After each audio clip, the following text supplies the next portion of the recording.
Өмір қысқа. Мына ушул жерде турганыбызчы, эч ким айта албайт, эртең жашайм деп. Эртең мен бармын деп эч ким айта албайт.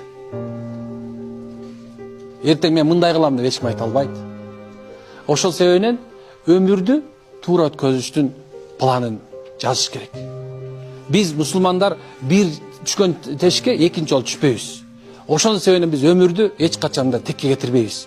Өмүрүбүздү субханалла эч качан мындай алдап ийбейбиз. Мына бүгүн кылып атасың да.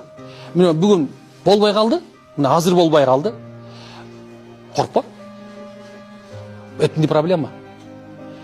Мына азыр ошо ойлоп келаткан, ушуну канчалап пландап келаткан нерсең бүгүн болбой калды да. Бүт бар талкаланып кетти. Коркпо. Оңго деле бурсаң болот, солго деле бурсаң болот. Демек, эмне болгон болсо болду да тур. Демек ушуну түшүнүш керек экен.